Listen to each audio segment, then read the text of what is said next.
როგორც ბოლო დროს ყველა სხვა საკითხებში აქაც ადგილი აქვს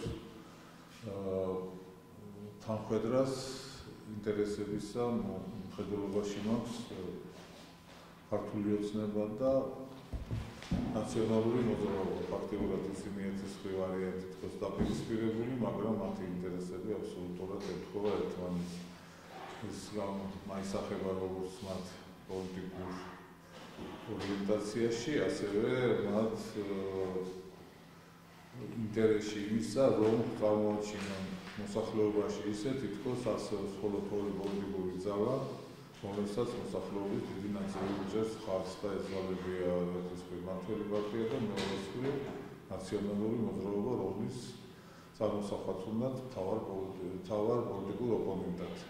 ეს ყველაფერი ემსახურება იმას, რომ პოლიტიკურად გაკოტრდა ქართული ოცნება და მას დარჩა ერთადერთი შანსი დაამარცხოს მხოლოდ ნაციონალური მოძრაობა. სხვა პოლიტიკური ძალების დამარცხება მისთვის პრობლემა იქნება. ამიტომაც ის ხარც, რომელიც ისედაც არსებობდა და ამაზე არავინ არ დაობს, რომ ნაციონალური მოძრაობა იყო და არის შეება დანაშაულებრივი ორგანიზაციად, რომლის მსხვერპლნი დღითი დღე მატულობენ, რასაც ადასტურებს ბოლო პერიოდში ბატონი სულხან მულაშვილის გარდაცვალებაც და მე კიდევ ერთხელ მინდა სამძიმარი გამოთქვა, როგორც მისი ოჯახის წევრების მიმართ, ასევე საქართველოსი და გამომდინარე ყოველივე არხიდან, რა თქმა უნდა, ნებისმიერი პარტიისთვის ნაციონალური მოძრაობის დამარცხება არ წარმოადგენს არანაირ პრობლემას, რადგანაც მოსახლეობას ნებისმიერი პოლიტიკური ძალა შეუძლია მიიღოს, ოღონდ ნაციონალური მოძრაობა არა. აი ყოველივე ამას ემსახურება ყველა ეს კვლევის შედეგებიც, რომელიც საერთი ნაწილი და დიდი ნაწილი არის უშუალოდ ნაციონალური მოძრაობის პატრონაჟით და შეკვეთით ჩატარებული, ეს აირაი, NDI მესამე დამამოწყდა უკვე, იმიტომ რომ არც საინტერესოებენად რამდენადაც ისიც სიყალბეს ემსახურება მხოლოდ და მეორეც რომ კიდევ თავისი შიდა მოხმარებისთვის ეგრეთ წოდებული ჩატარებული გამოკვლევები ეგრეთ წოდებული, რომელსაც წამოწდება ხოლმე ქართული ოცნება ატარებს და კიდევ იქაც ახლობით იგივე შედეგს დებენ. ნაციონალური მოძრაობის მიზანი არის ის გაყალბებაში, რომ მან დახატოს ისეთი სურათი, როდესაც ქართული ოცნება და ნაციონალური მოძრაობა დაახლოებით თანაბარი ძალის არიან, ხოლო ყველა მომდევნო მეორე, მესამე, მეოთხე და მეხუთე და ასე შემდეგ, სადაც ფანტაზია იყოფა პოლიტიკური ძალები, არიან ასევე იგივე ორიენტაციის, ფაქტობრივად სატელიტები ნაციონალური მოძრაობისა, ამით ისინი ქმნიან ისეთ სურათს, რომ ფაქტიურად მოსახლეობის უმრავლესობა უჭერს ნაციონალურ მოძრაობას ან მის სატელიტ პარტიებს ხარს. და მეორე ადგილზე არის ქართული ოცნება. ქართული ოცნება კიდე ხატავს ისე, რომ ის არის პირველ ადგილზე, მეორეზე ნაციონალური მოძრაობა და ამის დამარცხება არის ადგილი. ბატონ თამარ, სად არიან, ან ვინ არიან ის მეორე, მესამე, მეოთხე, მეხუთე და ასე შემდეგ პოლიტიკური სუბიექტები? სად? აი რომელი გამოკვლევებით მეუბნები? ზოგადად სად არიან? არ ვიცი ახლა აირაის, NDI-ის და სხვა მათი მსგავსების მიერ ჩატარებული კვლევებით, ზოგან მეორე ადგილზე ახალი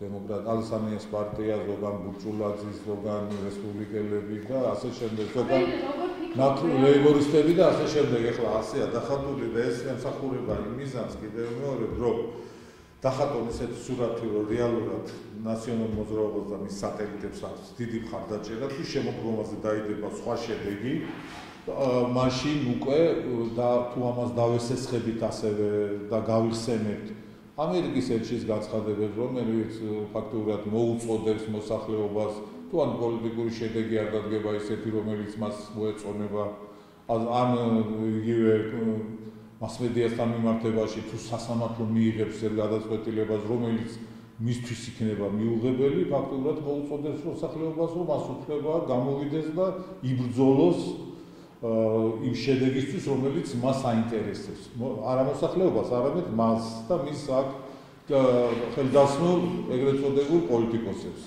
აი ეს ყველაფერი არის აქეთ მიმართული, ხოლო კიდევ მეორე ქართული ოცნების მიზნები კიდევ არის აი ასეთი. ეს გასაგებია, მაგრამ თქვენ როგორ ფიქრობთ, თქვენი შეფასებით რეალურად ვინ არიან ის პოლიტიკური სუბიექტები, ვისაც აქვს შესაძლებლობა მომავალ პარლამენტში მანდატების მიღების, რომლებიც ამ კვლევებში არჩევენ? კი ბატონო, მოდი დავიწყოთ აქედან. თუ ჩატარდება სამართლიანი არჩევნები და სამართლიანი არჩევნები არ გულისხმობს მხოლოდ გარემოს შექმნას, როცა არავინ ძალით არავის არ ახაზიებს, არამედ ისეთ პირობების შექმნას, როდესაც წარმოჩენილი იქნება ყველა ის პოლიტიკური ძალა, მონაწილედ, რა თქმა უნდა, რომელიც შეესაბამება ამორჩევის გემოვნებას. ესე იგი, ყველა გემოვნების ამორჩევისათვის იქნება მონაწილე სუბიექტი, რომ სურვილის შემთხვევაში ნებისმიერ ამორჩეველს შეეძლოს მივიდეს საარჩევნო უბანზე და შემოხაზოს ზუსტად მისი გემოვნების შესაბამისი პოლიტიკური ძალა. თუ არ იქნება ასეთი არჩევანი, მაშინ მოხდელობაში მაქვს რა თუ დაიბლოკება დაუშვათ რომელიმე ისეთი პოლიტიკური ძალა, რომელიც ამორჩევის გემოვნებას შეესაბამება. მაშინ ასეთი ამორჩეველი უბრალოდ არ მივა საარჩევნო უბანზე და ფაქტიურად ასე გამოხატავს თავის პროტესტს. კიდევ მეორე ადრეს გავიმეორე შეიძლება ძალიან ცუდი შედარება, მაგრამ ეს დაახლოებით როგორ იმას გვაგონებს დაუშვათ აგერ იყო პერიოდი კომუნისტური სკოლის ბოლო პერიოდში შევიდოდა მაღაზიაში ყველა შეეძლო თავის სურვილის მიხედვით ეყიდა რაც უნდოდა იმ მაღაზიაში არსებული ნივთებიდან, მაგრამ იქ ფაქტიურად იყო ცარიელი და გამომდინარე აქედან იძულებული იყო მომხმარებელი ან ეყიდა ის რაც იყო იქ არჩევანი, ან წასულიყო სახში და დაბადებოდა თავის იმას. დაახლოებით ესეთი სიტუაცია რომ არ შეიქმნას, ამისათვის კიდევ მეორე უნდა იყოს პოლიტიკური პარტიების ასორტიმენტი შესაბამისი და მოდიში და ამას ვსაუბრობთ, აი აქ არის ასეთი რაღაც რეალური დღესდღეობით მოსახლეობაში განწყობა არის, განსხვავებული, აბსოლუტურად განსხვავებული. მოსახლეობის უკვე დიდ ნაწილს დაინახა ნატოს მიმართ ნატოს ქმედებები საქართველოს მიმართ და ეს გადაიზარდა დიდ იმედგაცრუებაში, ასევე ევროკავშირის მხრიდანაც ასევე უგულებელყოფა ჩვენი ხალხის ინტერესისა, როდესაც ყველაფერი შევასრულეთ, ვალდებულებების ჰქონდა ასოცირების ხელშეკრულებიდან გამომდინარე და მაინც მიუხედავად ამისა ვერ მივიღეთ ვიზა ლიბერალიზაცია ჯერჯერობით ყოველ შემთხვევაში და უკვე გარკვეული ნიჰილისტური განწყობა უკვე არის ევროკავშირის მიმართაც. დღესდღეობით უკვე ამორჩეველის უმრავლესობას მოენატრა თავისუფლება, დამოუკიდებლობა და თუ ყველა ამას დავუმატებთ იმას, რომ თავარი სურვილი ჩვენი ამორჩევლისა არის და თავარი ტკივილიც ტერიტორიული მთლიანობის აღდგენა, აქ უკვე ვერანაირად ვერ ხედავენ აი ასეთი განწყობის ამორჩეველი ვერც ოცნებაში იმ პოლიტიკურ ძალას, რომელიც მათ ამ მოთხოვნებს დაუკმაყოფილებს და მით უფრო ვერც ნაციონალურ მოძრაობაში. ამიტომაც უნდა გაჩნდეს და არის გაჩენილი უკვე ის პოლიტიკური ძალები, რომლებიც ორიენტირებული არიან ზუსტადაც რომ უშუალოდ ამორჩევის შეკვეთაზე და არა უცხოეთიდან შეკვეთაზე, როგორც რომ აი ეს ერთმანეთს უეჯებებია ნატოს სიყვარულში და უნდათ რომ მიიღონ ელჩის ნებართვა მწვანე შუქი რომ არჩევნებში მათ მიიღონ მონაწილეობა და მხოლოდ ის არჩევნები დააფიქსირონ ლეგიტიმურად, რომელშიც აი ასეთი ძალები იქნებიან გამარჯვებული. აი ეს ხალხი, რომლებიც არიან ზუსტად აი ასე ორიენტირებული კიდევ მეორე ეროვნულ ძალებზე, მათ უნდა მიეცეს არჩევანის გაკეთების საშუალება და თუ გამოკითხვებით სამართლიანად ჩატარდება, გამოჩნდება, რომ გაცილებით მეტი მხარდამჭერი ყავს დღესდღეობით დამოუკიდებელი ეროვნული სომხედელობის მქონე პოლიტიკურ ძალებს, ვიდრე სხვის სატელიტ პარტიებს. ბატონ თამას, ირაკლი კობახიძის განცხადებით, ქართულ ოცნებას აქვს იმაზე მეტი რეიტინგი, ვიდრე ყველა დანარჩენ პოლიტიკურ სუბიექტს ერთად. რამდენად სწორია ეს? ეს მისი სურვილია, რა თქმა უნდა, და რატომ უნდა ქონდეს მას უფრო მეტი რეიტინგი, ვიდრე სხვა პოლიტიკურ ძალებს ერთად, ან პოლიტიკურ ფიგურებს ერთად. რა დამსახურებებისთვის ამისანი მიუხედავად ჩემი პატივისცემისა ამ ახალგაზრდა კაცის მიმართ, მე არ მგონია, რომ რაიმე ისეთი პოლიტიკური დივიდენდები იყოს მის და თუნდაც ეხლა პორტირებული ახალი პოლიტიკოსების მიმართ, ვიდრე დაუშვათ იმ პიროვნებების მიმართ, რომლებიც 2012 წლამდესაც იბრძოდნენ სხვადასხვა ფრონტზე სამართლიანობის აღდგენისთვის არსებული რეჟიმის წინააღმდეგ. თქვენ ამ პორტირების თემას საკმაოდ სწორად აყენებთ და დიდი ხანია ამაზე საუბრობთ. რატომ ხდება ეს ყველაფერი? რა ახსნებს ამას? ჩემი აზრით უმაღლეს შენობებში ჯერ კიდევ დიდია გავლენა დასავლეთისა, კერძოდ ამერიკის შეერთებული შტატების და აქედან გამომდინარე უმაღლეს თანამდებობებზე ინიშნებიან ისეთი პიროვნებები, რომლებიც მათთვის არის მისაღები. მიუხედავად იმისა, რა დამსახურებები ჰქონდა მათ, ასე ვთქვათ, ამ დამოუკიდებლობისთვის ბრძოლის სხვადასხვა ეტაპზე. ყოველივე ამის შემდეგ თავისთავად ცხადია ეს ასეთი პიროვნებები რაღაცა ფორმით პირდაპირ იღებდა სხვადასხვა დროს დაკავშირებული იყვნენ ნაციონალურ მოძრაობასთანაც. გამომდინარე იქიდან, რომ ნაციონალური მოძრაობა არის ყველაზე ფავორიტი, ასე ვთქვათ, დასავლეთისათვის დღესდღეობით, რა თქმა უნდა, ისინი ცდილობენ, რაც შეიძლება ამ ძალასთან მეტად დაახლოებული, მაგრამ ოპოზიციონერის ან განსხვავებული პოლიტიკური შეხედულებების მქონის მანტიაში გახვეული ამათური პოლიტიკოსის წარმოჩენა უახდინონ, ასე ვთქვათ, სხვადასხვა ეტაპზე. გამომდინარე იქიდან, რომ ასეთი პიროვნებები თავისთავად დისკომფორტს გრძნობენ უკვე იმ გარემოცვაში, რომლებიც მათ დაქვემდებარებაში არიან, მაგრამ მათ აქვთ, ასე ვთქვათ, ის რევოლუციური წარსულიც, თუნდაც 2012 წლამდის მონაწილეობა აქვს მიღებული და ყველა ეტაპზე ბრძოლაში და თავის თავზე რეპრესიებიც აქვს გადატანილი. აი ამათ გარემოცვაში აი ესეთი პოლიტიკოსები თავისთავად ხარჯა კიდევ დისკომფორტს გრძნობენ, რომ ვინმე არ წარმოაძახო შესადიხავი მაშინ. აი როცა მე ეს ამას გავდიოდი. ამიტომაც ისინი უკვე ცდილობენ კიდევ უფრო თავისი მსგავსი და ნაკლები დამსახურების მქონე ერთადერთი დავარცხნილები, როგორც მე დავარცხი თავის დროზე, გარედან შემოიყვანონ, რომლებიც მაშინ სხვადასხვა ქვეყნების პრესტიჟულ უნივერსიტეტებში თუ სხვადასხვა კურსებზე იყვნენ მილენილი, როცა დანარჩენი მათი თანატოლები აქ ბარიკადებზე იდგნენ და დღესდღეობით ისინი ხდებიან ლიდერები, მაღალ დონეებზე მათ მოყვებიან თავისი მსგავსი წარმონაქმნები უკვე ქვედა დონეებზე და უკვე გადაიქცა, ასე ვთქვათ, ცეხად სხვადასხვა, ასე ვთქვათ, ახლად გამოცხარი პოლიტიკოსის ამბიციების დაკმაყოფილებისა ეს პოლიტიკური ძალა, რომელსაც მე ძალიან დიდ პატივს ვცემ და რომლის რიგებიდანაც ივსება იმ პარტიის რიგები, რომელსაც მე წარმოადგენ დღესდღეობით. ბატონ თამას, რაც შეეხება თქვენს პოლიტიკურ სუბიექტს, რა გეგმები გაქვთ, როგორი გათვლა გაქვთ, ბარიერთან დაკავშირებით რას ფიქრობთ და დაალაგეთ თუ არა ძირითადი კონფიგურაცია საარჩევნო სივრცეში? ბარიერზე ჩვენ არ ფიქრობთ, ჩვენ ამის ეს ამოცანა რო ქონოდა მიზნად ნამდვილად არ შევიქმნებოდით, ხოლო ბარიერის გადალახვა.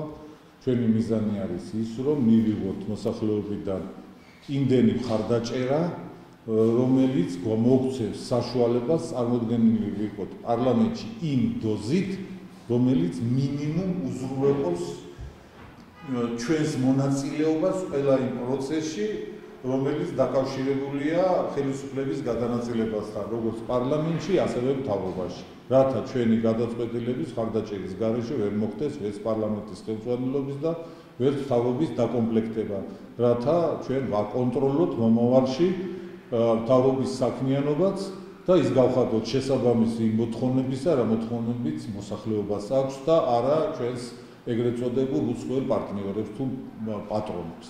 როგორც ქართულმა ოცნებამ გააკეთა განცხადება მაჟორიტარების შემთხვევაში ცნობილ სახეებზე, ცნობად სახეებზე, პროპორციული შემთხვევაში უფრო კანონშემოქმედებით გამოცდილებაზე. თქვენ შემთხვევაში რა ხდება? ცნობილი სახეები თქვენთანაც არიან განაკვეთილები. ამ კუთხით რა ხდება? სიები გაქვთ თუ არა დაალაგებული და რაზე აკეთებთ აქცენტს? სახეებზე თუ რაზე? ეხლა თუ გავითვალისწინებთ იმას, რომ ჩვენ ფაქტიურად ჯერ შექმნილიც კი არ ვართ, ასე ვთქვათ, ჩამოყალიბების პროცესში ვართ, ხოლო ახლა ვაგროვებთ ხელმოწერებს.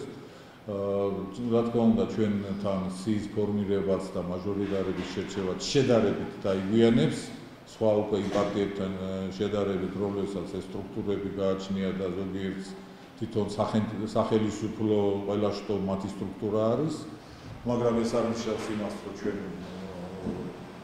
ვერ წარმოადგენთ პროულად ან სიებს ან მაჟორიტარებს, ყველაფერი იქნება, რა თქმა უნდა, კანონით დადგენილ ვადებში. რაც შეეხება ხარისხობრივ შემადგენლობას, რა თქმა უნდა, აქ უზრუნველყოფილი იქნება ერთის მხრივ ავტორიტეტები, რომლებიც ხმების მოტანას უზრუნველყოფენ და იმ ხარდაჭერას, რომლის გარეშეც ის ასე ვთქვათ, ის ცალკე აგებული პროფესიონალები, რომლებსაც დღესდღეობით შეიძლება პოლიტიკური წონა არ გააჩნიათ, მაგრამ მათ საჭიროება კანონშემოქმედებისათვის აუცილებელია პარლამენტში.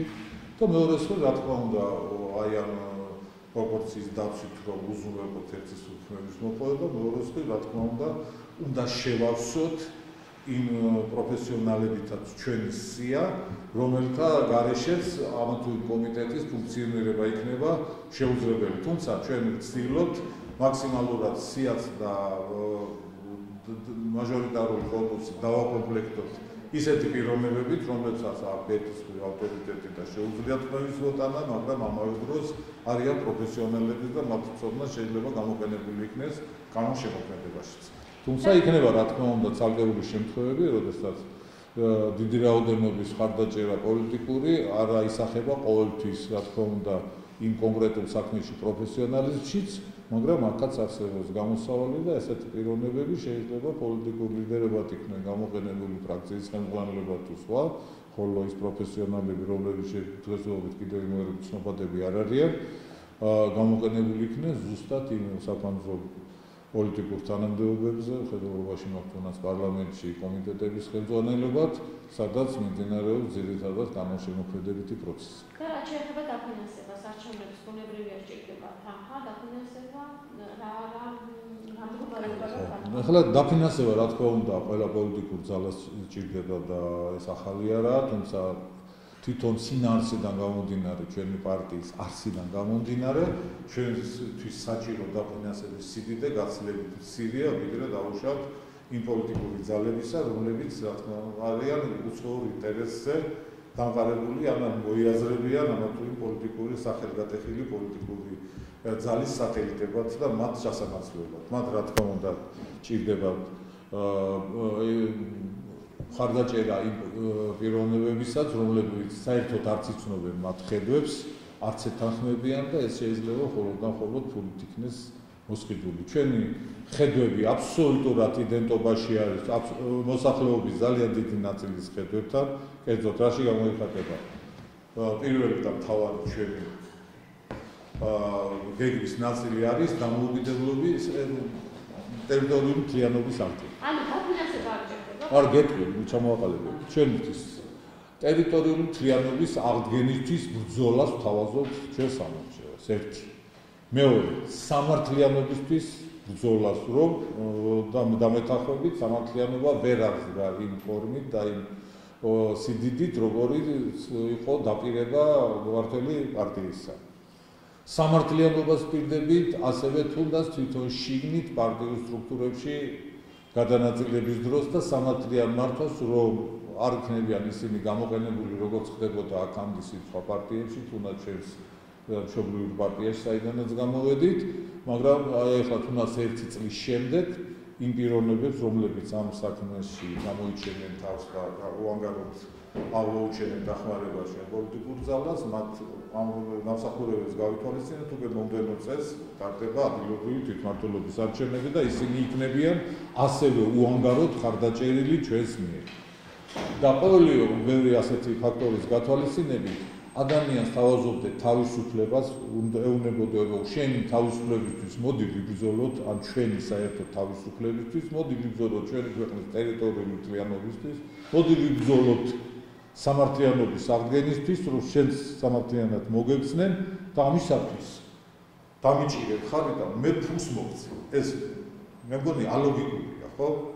ფულს არ უნდა არა, ხო და რაც შეეხება მეორე ნაწილს, რომ სტრუქტურებში იყოს აუცილებელია, რა თქმა უნდა, ოფისები, ელემენტარულად გადაადგილების საშუალება, სააგიტაციო მასალა და ასე შემდეგ. ეს რა თქმა უნდა საჭიროა. ამისათვის არის ორი გზა, ერთი არის შემოწირულები და არა ისეთი მასშტაბის, როცა ერთი რომელიღაც მილიონერს ან მილიარდერს შეუძლია მთლიანად დააფინანსოს ესა თუ ის პარტია, არამედ არის პატარ-პატარა შემოწირულებები, რომელიც შეიძლება ერთი ან ორი ოფისის გასახსენად გეყოს თითოეული მათგანისა, არსებობს ასეთებიც ყავს უკვე რომლებიც თვითონ თავაზობენ ოფისებს, არიან ისეთებიც, რომლებიც თვითონ თავაზობენ თავის თავს, რომ იყრიან მაჟორიტარად ხელს და სანაცვლოდ თვითონ დააფინანსებენ როგორც თავის ოფისს იმ რაიონში, სადაც ხელს იყრიან, ასევე უზრუნველყოფენ სააგიტაციო მასალებს და ასევე ჩვენი ასევე პარტიული სიისთვის ხარდაჭერასაც ისინი უზრუნველყოფენ. აი ესეთი შერეული ვარიანტია. ჯერჯერობით თუნდაც ამ წილი დაფინანსების პირობებში მე შემიძლია თქვა, რომ საკმაოდ წარმატებულად მივდივარ წინ, ეს ჯერჯერობით ამას არ ვაცხადებ დღიად, მოვა დრო და უკვე როცა გამოვაცხადებთ იმ მაჟორიტარებისა და პარტიულ სიაში ყოფი კანდიდატების ვინაობას, იქვე ჩვენ გამჭვირვალედ ვიტყვით კიდევაც, ვის მიერ ხდება დაფინანსება და ეს ყველაფერი წარდგენილი იქნება აუდიტის სამსახურში, სადაც გვაქვს ვალდებულება რაღაც პერიოდულად მივაწოდოთ ჩვენი დაფინანსების შესახებ ინფორმაცია.